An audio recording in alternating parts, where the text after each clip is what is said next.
Universal Orlando posted this fascinating image on X a couple days back. And no, the image is not talking about Fast and Furious Hollywood Drift in California. This is talking about Universal Orlando and what's replacing Rip Ride Rockit. Leading theory right now, Fast and Furious roller coaster. Why is that, you may ask? Well, it's pretty obvious. The image says January 20th, 2026, which is in 2 days. But what does that mean? Will Universal be announcing something then? Is this the opening date of Hollywood Drift? We don't know, but right now the leading theory is this will be replacing Rip Ride Rockit, a brand new roller coaster themed to Fast and Furious. A lot of people think it'll be called Orlando Drift. I personally think that name is kind of dumb, but you know, whatever. A crazy part about this whole situation is this is the first Easter egg we've got on what's replacing Rip Ride Rockit, or at least that's the leading theory.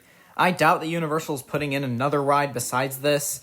I think the only other thing this could mean is the closure of Fast and Furious Supercharged, which that'd be nice. Universal wouldn't announce that 2 days in advance. They'd likely announce that a long time in advance, but maybe they wouldn't. I don't know. No one likes that ride, so they might just close it without anyone knowing and hope for the best. Everyone knows that Universal itself is fed up with that ride, and they're ready to close it very soon. Now, the next thing we need to think about is what kind of roller coaster will this be? Will it be an exact copy of Hollywood Drift? Will it be a completely new type of roller coaster? We're not sure. Again, the common speculation is that it will be called Fast and Furious Orlando Drift, which means it will be another drift coaster. I personally would be fine with this, and I think it'd be a really good installment into Universal Studios. And if they have this Fast and Furious ride, that gives them the go-ahead to close Supercharged, which is like killing two birds with one stone right now. Universal Orlando does have a bad habit of not really telling anyone, and Universal in general doesn't do this. Every time they're building a new ride, people think it's a churro stand. I think this post, personally, is an announcement. They're gonna announce something in 2 days, and it's either gonna be a new announcement for a roller coaster, or an announcement for closing Supercharged, or an announcement for something else. I think announcing something in general is pretty early on, since they barely started making this new ride. But who knows, Universal's always coming out with new surprises every day. Believe it or not though, Fast and Furious isn't the only theory that this image provokes. Notice how the top number is cut off. Why is the top number cut off? If you pay close attention to the image, you'll notice it goes 10, 30, 50, then 90, 110, and 130. Those top numbers are cut off. We can't see what they are. That could mean 88. 88 miles per hour, meaning yes, a Back to the Future roller coaster. I think this is the only other likely theory. And if this is the case, I still think Fast and Furious Supercharged is going to get closed.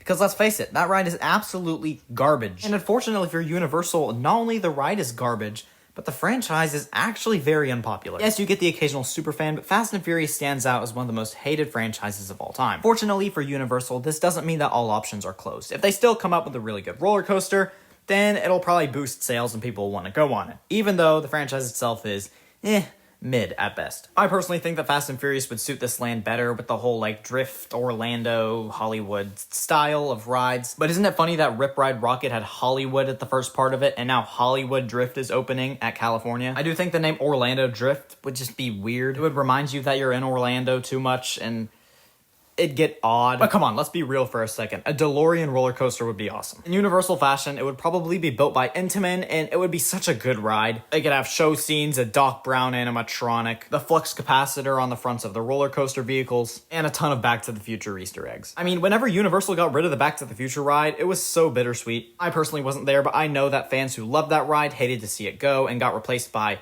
The Simpsons. Bad move in my opinion, but Universal pulls through and comes out with something better. They always do. Whatever this new roller coaster is, it's gonna bring a lot more people into Universal Studios Florida, and it's gonna bring some change to the park.